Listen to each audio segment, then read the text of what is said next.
शाम और लेबनान के कई इलाकों पर कब्जा करने के बाद धर्मयुद्धियों की सेना आखिरकार अपने सबसे बड़े लक्ष्य बैतुल मुकद्दस यानी जेरूशलम की ओर बढ़ चली। ये कोई छोटी या बिखरी हुई टुकड़ी नहीं थी, बल्कि एक विशाल और संगठित फौज थी जिसमें लगभग 1300 घुड़सवार नाइट्स और करीब 12,000 पैदल सैनिक शामिल थे। दूसरी ओर शहर के भीतर फातिमी मिस्र का गवर्नर इफ्तिखार अद-दौला लगभग 5,000 सैनिकों के साथ उनकी प्रतीक्षा कर रहा था। संख्या के लिहाज से उसकी सेना कम जरूर थी, लेकिन जेरूसलम की सुरक्षा केवल सैनिकों की गिनती पर निर्भर नहीं थी। पूरा शहर लगभग 4 किलोमीटर लंबी मजबूत पत्थर की दीवारों से घिरा हुआ था। ये दीवारें करीब 50 फुट ऊंची और कई जगहों पर 10 फुट तक मोटी थीं। हर थोड़ी दूरी पर तीरंदाजों की चौकियां बनी थीं, जहां से दुश्मन पर लगातार निगरानी रखी जा सकती थी। दीवारों के सामने एक गहरी खाई भी खोदी गई थी, जो सीधे हमले को लगभग नामुमकिन बना देती थी। इसके अलावा फातिमियों ने शहर के बाहर मौजूद ज्यादातर जल स्रोतों को बेकार कर दिया था। कुछ में झरमिला दिया गया था और जो थोड़े बहुत चश्मे बचे थे वे भी दीवारों पर तैनात तीरंदाजों की सीधी मार में थे। इसका मतलब बिल्कुल साफ था, अगर धर्मयुद्धी लंबी घेराबंदी का रास्ता अपनाते तो जून की झुलसा देने वाली गर्मी, पानी की भारी कमी और भूख उनकी सेना को भीतर से तोड़ देती। इसके विपरीत शहर के अंदर हालात कहीं बेहतर थे। जेरूसलम की पुरानी जल प्रणालियां अब भी काम कर रही थीं और रक्षकों के लिए पानी की आपूर्ति सुरक्षित थी। हर लिहाज से परिस्थितियां फातिमी रक्षकों के पक्ष में नजर आ रही थीं। ऐसे में सबसे बड़ा सवाल यही था कि क्या इतनी मजबूत दीवारों, सीमित संसाधनों और भीषण गर्मी के बावजूद धर्मयुद्धी सेना यानी क्रूसेडर जेरूसलम को जीतने का यह जोखिम उठाने के लिए तैयार थे। कीप बीइंग जिज्ञासु में आज हिस्ट्री ऑफ क्रूसेडर सीरीज के एपिसोड 2 में इतिहास को हमेशा के लिए बदल देने वाली इस फैसलाकुन जंग के बारे में जानेंगे। जून 1099 को धर्मयुद्धी सेना जेरूसलम से लगभग 50 किलोमीटर दूर स्थित रमला शहर तक पहुंच चुकी थी। यह शहर जेरूसलम से पहले मुसलमानों का अंतिम प्रमुख किला माना जाता था, इसलिए धर्मयुद्धियों को पूरा विश्वास था कि यहां उन्हें कड़ा प्रतिरोध झेलना पड़ेगा और शायद एक कठिन युद्ध लड़ना होगा। लेकिन जब उनकी सेनाएं शहर के सामने पहुंची तो दृश्य पूरी तरह अलग था। रमला के दरवाजे खुले पड़े थे और शहर लगभग पूरी तरह खाली था। धर्मयुद्धियों के आगमन की खबर मिलते ही मुस्लिम सैनिक और निवासी शहर छोड़ चुके थे। बिना किसी लड़ाई के, बिना एक भी हथियार उठे रमला पूरा का पूरा धर्मयुद्धियों के हाथ आ गया। यही नहीं, शहर के भीतर उन्हें गेहूं और अनाज का एक विशाल भंडार भी मिला, जो आने वाले दिनों में उनके लिए बेहद महत्वपूर्ण साबित होने वाला था। कुछ ही दिनों बाद 6 जून 1099 को यह सेना रमला से निकलकर बैतुल मुकद्दस की ओर बढ़ चली।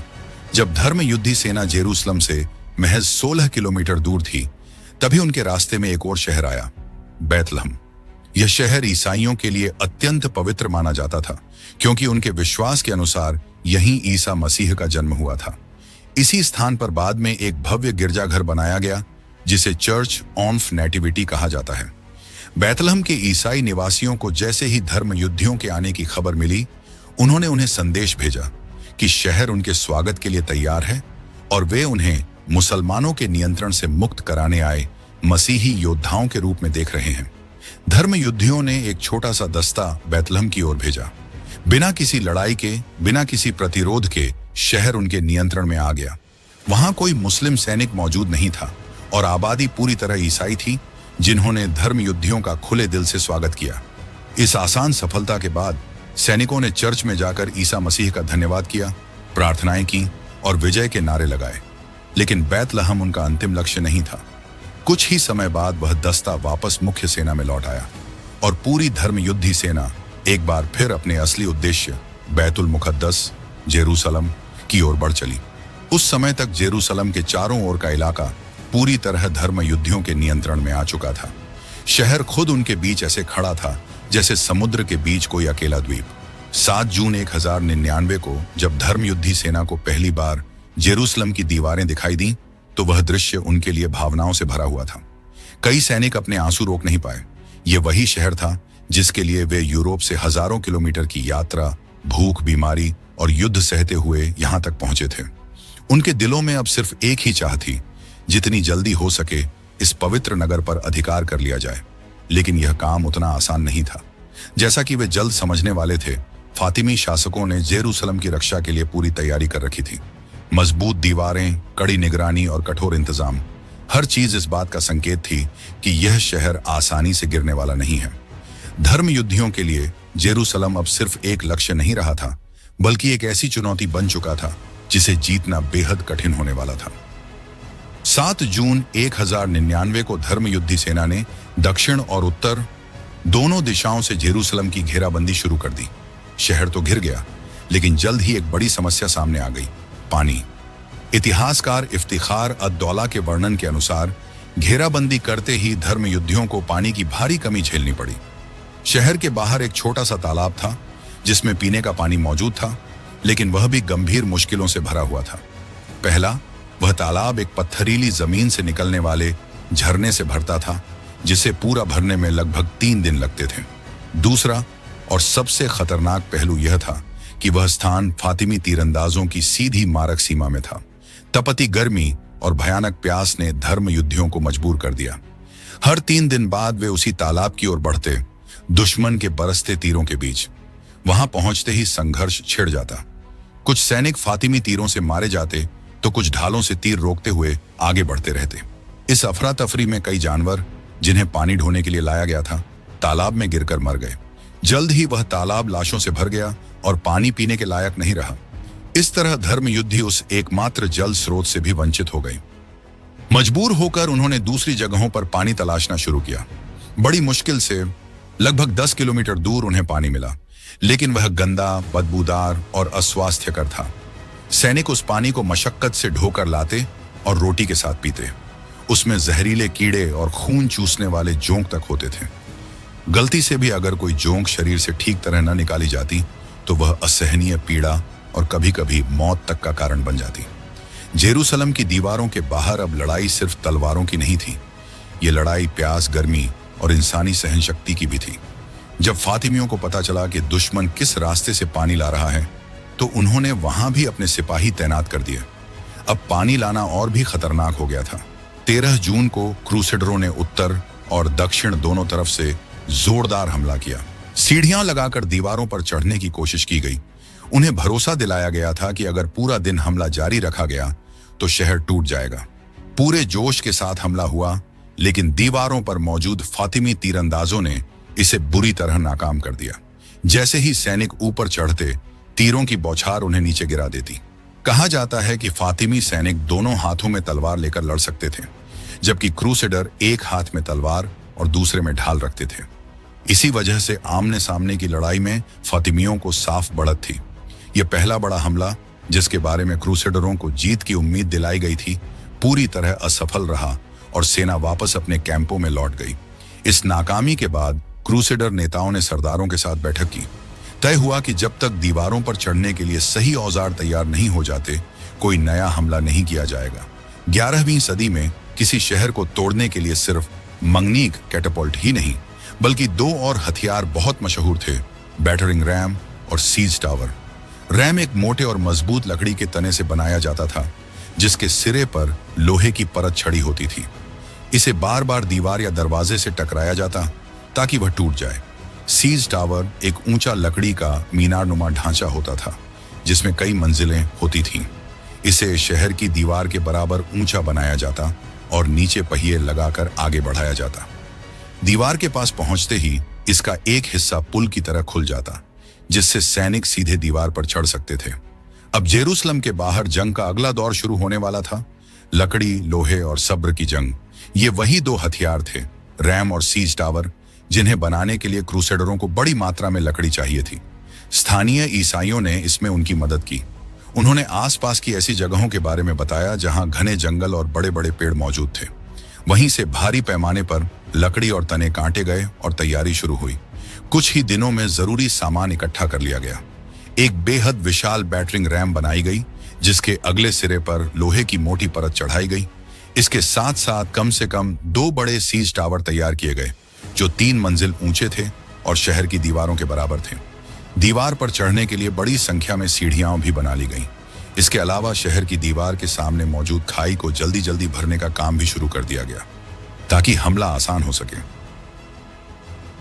इसी दौरान क्रूसेडरों को एक और अहम खबर मिली।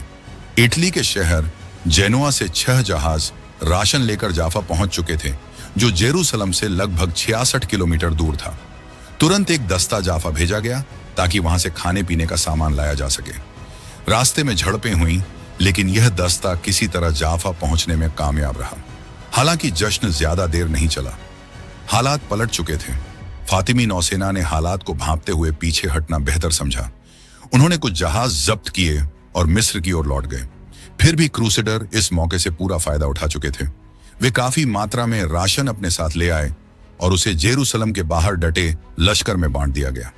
यह भी ध्यान देने वाली बात है कि जहां फातिमी सेना एक ही कमांडर इफ्तिखार अद-दौला के नेतृत्व में संगठित थी, वहीं क्रूसेडर सेना के भीतर खामोश तनाव बढ़ रहा था। हर बड़ा सरदार और हर शहजादा मन ही मन यही सोच रहा था, अगर जेरूसलम जीता गया तो उसका शासक कौन बनेगा। इस मुद्दे पर लश्कर के अंदर खुलकर बहस हो रही थी। बादशाह कौन बने, इस पर हर सरदार या तो अपना नाम आगे बढ़ा रहा था या अपने पसंदीदा उम्मीदवार का। दूसरी तरफ पादरियों की अलग ही दलील थी। उनका कहना था कि बैतुल मुकद्दस इंसानों का नहीं, खुदा का शहर है। कोई इंसान इसका बादशाह कैसे बन सकता है। उनके मुताबिक इस शहर को सीधे खुदा की निगरानी में यानी चर्च के अधीन होना चाहिए, क्योंकि जमीन पर खुदा के नुमाइंदे वही हैं। सिर्फ बादशाहत ही नहीं, फौजी कमान का मसला भी उतना ही पेचीदा था। शहर की उत्तरी और दक्षिणी दीवारों पर मौजूद क्रूसेडर फौजें अलग अलग कमांडरों के अधीन थीं। उत्तरी मोर्चे पर मौजूद ज्यादातर नेताओं ने गॉडफ्री ऑफ बोयलन को अपना सुप्रीम कमांडर मान लिया था, जबकि दक्षिणी मोर्चे पर रेमंड ऑफ टूलूज के सिपाही किसी और की बात सुनने को तैयार नहीं थे। इसी वजह से रेमंड को अपने सिपाहियों को रोकने के लिए भारी रकम देनी पड़ी, यहां तक कि खाई भरने जैसे कामों के लिए भी पैसे देने पड़े। अब उत्तरी दीवारों पर क्रूसेडर खेमे में एक तरह की होड़ लग चुकी थी। बैतुल मुकद्दस में सबसे पहले कौन दाखिल होगा। गॉडफ्री अपनी तरफ से सीज, टावर और रैम तैयार करवा रहा था, जबकि रेमंड तेजी से खाई भरवाकर सीधे हमले की तैयारी में लगा था। उधर फातिमी भी हाथ पर हाथ रखकर नहीं बैठे थे। उन्होंने अपनी ज्यादातर फौज रेमंड वाले दक्षिणी मोर्चे पर तैनात कर दी थी, क्योंकि वहां की दीवार अपेक्षाकृत कमजोर थी। दिन रात पत्थरों की बौछार की जाती थी और जो क्रूसेडर खाई में मिट्टी या पत्थर डालने जाते, वे फातिमी तीरंदाजों का आसान निशाना बनते। उत्तरी मोर्चे पर फातिमी सैनिक कम थे, लेकिन तैयारी पूरी थी। गॉडफ्री की रैम और मंगनिकों के असर को कम करने के लिए दीवारों के साथ घास और कपड़े से भरी भारी बोरियां टांग दी गई थीं। पत्थरों के झटके सोखने के लिए लकड़ी के ढांचे बनाए गए थे। सीज टावरों के मुकाबले के लिए ज्वलनशील पदार्थ, तेल और रसायन भी बड़ी मात्रा में जमा कर लिए गए थे। दोनों तरफ तैयारियां चरम पर थीं। जून बीत गया और जुलाई शुरू हो चुका था, लेकिन अभी तक कोई निर्णायक हमला नहीं हुआ। इसके बजाय एक अजीब सी नफसियाती जंग चल रही थी। क्रूसेडरों ने शहर की दीवारों के सामने कुछ मुस्लिम कैदियों को मार डाला, तो जवाब में फातिमियों ने भी पकड़े गए जासूसों के साथ सख्ती दिखाई। गालियां, इशारे और डराने की कोशिशें रोजमर्रा का हिस्सा बन चुकी थीं। इसी दौरान पादरियों ने भी अपना असर दिखाने की कोशिश की।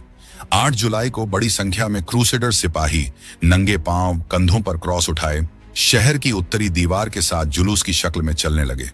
उनका यकीन था कि इस तरह खुदा उनकी मदद करेगा और शहर अपने आप गिर जाएगा।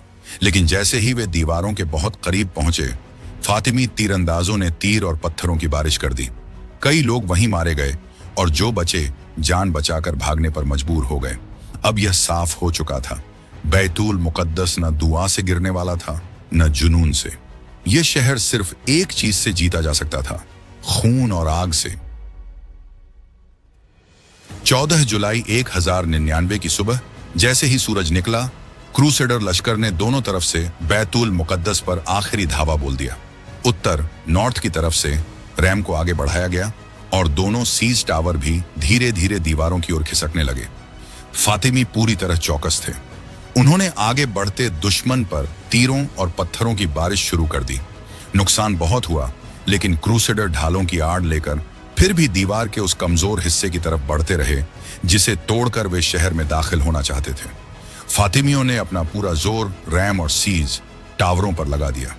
पत्थरों को तेल और चर्बी में डुबोकर आग लगाई जाती, फिर मंगनीकों से फेंका जाता। जलते हुए पत्थर जब टावर या रैम से टकराते तो चिपक जाते और पूरी सतह आग में घिर जाती। इसी तरह पहले दक्षिणी मोर्चे का एक सीज टावर जला दिया गया और उत्तर की तरफ रैम को भी आग पकड़ ली, लेकिन तब तक देर हो चुकी थी। रैम दीवार के सामने की बाहरी छोटी दीवार को तोड़ चुका था।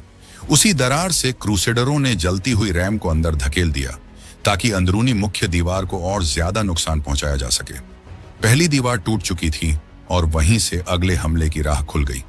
दूसरा सीज टावर उसी रास्ते से आगे बढ़ाकर मुख्य दीवार के बिल्कुल करीब ला दिया गया। अब टावर और दीवार के बीच बस कुछ ही फीट का फासला रह गया था। यह देखकर फातिमियों ने अपना सबसे खतरनाक हथियार इस्तेमाल किया, ग्रीक फायर। यह ऐसा ज्वलनशील रसायन था जिसकी आग पानी से भी नहीं बुझती थी। उन्हें यकीन था कि यह टावर भी जल जाएगा, लेकिन यहां फातिमियों से एक बड़ी भूल हो गई। क्रूसेडर पहले ही ग्रीक फायर का राज जान चुके थे। शहर से निकाले गए कुछ स्थानीय ईसाइयों ने उन्हें न सिर्फ इसकी जानकारी दी थी, बल्कि इसका तोड़ भी बताया था कि इस आग को पानी से नहीं, सिरके से ठंडा किया जा सकता है। क्रूसेडरों ने सीज टावरों में सिरके से भरे बर्तन पहले से रखे हुए थे। जैसे ही ग्रीक फायर फेंका गया, उन्होंने उसे सिरके से बुझाना शुरू कर दिया। फातिमियों का सबसे बड़ा हथियार बेअसर हो गया। घबराहट में फातिमी सिपाही बार बार टावर को जलाने की कोशिश करते रहे और इसी अफरा तफरी में दीवार का ही एक हिस्सा आग की चपेट में आ गया। उसी दौरान कुछ क्रूसेडर सिपाही सीढ़ियां लगाकर दीवार के दूसरे हिस्सों से भी अंदर घुसने लगे। जब शहर में दाखिले की खबर फैली तो दक्षिणी और फिर उत्तरी दीवारों पर तैनात फातिमी सिपाहियों में भगदड़ मच गई। कई लोग जान बचाने के लिए दीवारों से कूद पड़े और मारे गए। इस तरह दीवारें खाली होती चली गईं और क्रूसेडर लश्कर शहर के अंदर घुस आया। इसके बाद जो हुआ वह इतिहास के सबसे भयावह कत्लेआमों में गिना जाता है। शहर में दाखिल होते ही उन्होंने तलवारें चला दी। फातिमी सैनिक हों या आम लोग, किसी को नहीं बख्शा गया। हाथ पांव काटे गए, लोगों को आग में झोंका गया। कुछ मुसलमानों ने मस्जिद ए अक्सा और कब्बतुस सखरा में शरण ली, यह सोचकर कि शायद जान बख्श दी जाए। लेकिन जब झंडा देने वाले सिपाही आगे बढ़ गए तो पीछे आने वालों ने उन्हें भी कत्ल कर दिया। बैतुल मुकद्दस जीत लिया गया था, लेकिन उस जीत की जमीन खून से लाल हो चुकी थी। बैतुल मुकद्दस पर कब्जा करने के बाद क्रूसेडरों ने वहां मौजूद मुसलमानों पर कहर ढाया। उनके अपने हिसाब से इस एक ही अभियान में 10,000 मुसलमानों को कत्ल किया गया। सिर्फ मुसलमान ही नहीं, बल्कि यहूदियों और ईसाइयों समेत कई गैर मुसलमान भी उनकी क्रूरता का शिकार बने। इतिहासकारों के अनुसार मस्जिदों में 70,000 मुसलमान मारे गए, जिनमें इमाम और उलेमा भी शामिल थे। कत्लेआम के दौरान कई मुसलमानों ने अपने सोने के सिक्के निगल लिए थे ताकि वे क्रूसेडरों के हाथ ना लगें, लेकिन क्रूसेडरों ने शवों की तलाशी ली और सिक्के निकाल लिए। क्रूसेडरों ने इस कत्लेआम के बीच शहर में पूरी तरह नियंत्रण कर लिया। उन्होंने शहर के घरों पर कब्जा करना शुरू किया। यह तय किया गया कि जो भी सैनिक किसी घर में पहले दाखिल होगा वह उसका मालिक होगा। इसी तरह बहुत से गरीब और आम लोग भी पल भर में मालामाल हो गए। मस्जिद ए अक्सा और कब्बतुस सखरा पर भी उनका कब्जा हो गया। हालांकि शहर पर कब्जा करने के बावजूद लड़ाई पूरी तरह खत्म नहीं हुई थी। 12 अगस्त 1099 को बैतुल मुकद्दस के बाहर फातिमी सैनिकों ने अंतिम प्रयास किया। इस अंतिम टकराव के बावजूद क्रूसेडरों ने अपनी विजय दर्ज कर ली। जब यह खबर यूरोप पहुंची तो हर जगह जश्न मनाया गया। इस जीत के बाद भी कई सवाल और खतरे बाकी थे।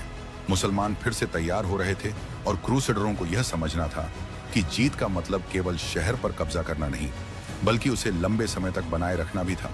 इसके बाद का इतिहास, जहां मुस्लिम सेनाओं ने प्रतिक्रिया दी और बैतुल मुकद्दस की सुरक्षा चुनौती बन गई, अगली किस्त में सामने आएगा। अगले एपिसोड में हम देखेंगे कैसे जेरूसलम में नई सत्ता की बुनियाद रखी गई, कैसे पहले शासक चुने गए और कैसे इस जीत ने आगे आने वाले कई दशकों की जंगों की नींव डाल दी। क्योंकि यह सिर्फ एक शहर की कहानी नहीं थी, यह शुरुआत थी एक लंबे और खतरनाक दौर की। इस सीरीज का पहला एपिसोड देखने के लिए यहां क्लिक करें और यहां देखें 1857 की प्रथम क्रांति का पूरा इतिहास।